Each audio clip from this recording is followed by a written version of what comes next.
অর্থের অভাবে ভিক্ষা করতে নামতে হবে বরিশালের একমাত্র যেই বৃদ্ধাশ্রম রয়েছে সেই বৃদ্ধাশ্রমের বৃদ্ধ মায়েদের। এমন একটি পোস্ট সামাজিক যোগাযোগ মাধ্যমে গত কয়েকদিন যাবৎ ঘুরে বেড়াচ্ছে। এই মুহূর্তে আমি দাঁড়িয়ে রয়েছি বরিশাল নগরীর কাউনিয়ার সেই বৃদ্ধাশ্রমে। বৃদ্ধাশ্রমের যিনি পরিচালক রয়েছেন সাখাওয়াত ভাই, তার সাথে কথা বলেছি। তিনি জানিয়েছেন 1 বছর যাবৎ তিনি আসলে কোনো ধরনের আর্থিক সহায়তা কারো কাছ থেকে ওইভাবে পাচ্ছেন না। বাধ্য হয়ে নিজে ভিক্ষা করে বরিশালের বিভিন্ন পর্যটন কেন্দ্রে গিয়ে তিনি ভিক্ষা করে মায়েদের জন্য যেই টাকা সংগ্রহ করে আনেন সেটা দিয়ে কোনোভাবে খেয়ে পরে এই মুহূর্তে বেঁচে আছেন।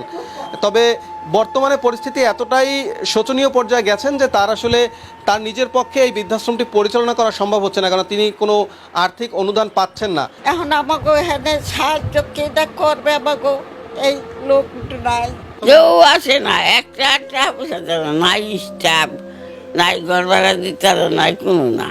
কি করবো, এত দরজায় ভিক্ষা মাগে, তো বলতে ভিক্ষা পায় না বাবু, এর কি করবেন আছে গো।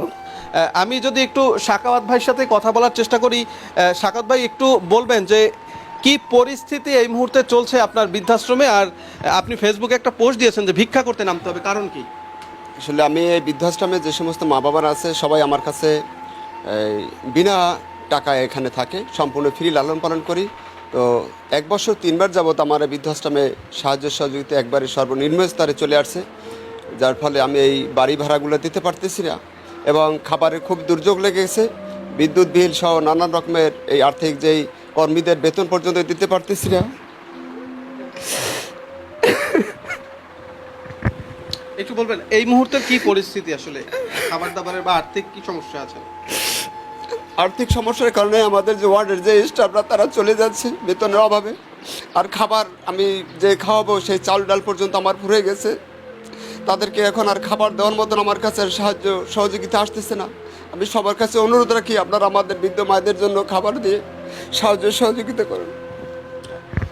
দর্শক শুনছিলেন, সাখাওয়াত ভাই বলছিল যে অসহায় যে মায়েরা রয়েছেন তারা আসলে খাবার যে খাবেন 3 বেলা, সেই খাবারের ব্যবস্থা করার মতো আর্থিক সামর্থ্য তিনি এই মুহূর্তে হারিয়ে ফেলেছেন। শুধু মেয়েরা না, তার এখানে মহিলারাই না, পুরুষ যে বৃদ্ধ বাবারা রয়েছেন তারাও এখানে আছেন। আমরা দেখি সামাজিক যোগাযোগ মাধ্যমে দেশের অনেক বড় বড় বৃদ্ধাশ্রম যারা ফেসবুকে বুস্ট করে তারপরে মায়েদের জন্য টাকা তোলেন, কারো কারো বিরুদ্ধে বিস্তর অভিযোগ আসে। অথচ সেক্ষেত্রে ব্যতিক্রম আমাদের বরিশালের সাখাওয়াত ভাই নিজে ভিক্ষা করেন। বরিশালের পর্যটন কেন্দ্রগুলোতে একটি বক্স হাতে নিয়ে তিনি ভিক্ষা করে সেই ভিক্ষার টাকা দিয়ে এই বৃদ্ধাশ্রমটা তিনি পরিচালনা করেন। তার কয়েকটি ইউনিট রয়েছে, যার মধ্যে কয়েকটি বন্ধ হয়ে গেছে।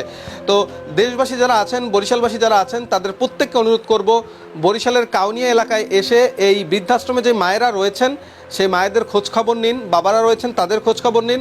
আপনার হৃদয় যদি একটু কাঁপে তাদেরকে আর্থিক সহায়তা করুন। আমি স্ক্রিনেও নাম্বার দিয়ে দেবো। সকলকে অনুরোধ করব, বিশেষ করে প্রবাসী ভাই যারা রয়েছেন তাদেরকেও অনুরোধ করব, আপনারা এই মায়েদের সাহায্যার্থে এগিয়ে আসুন, তাদের একবেলা খাবারের ব্যবস্থা আপনারা করে দিন। সকলকে অনুরোধ রাখবো যে এই ভিডিওটাও পারলে আপনারা ছড়িয়ে দিবেন।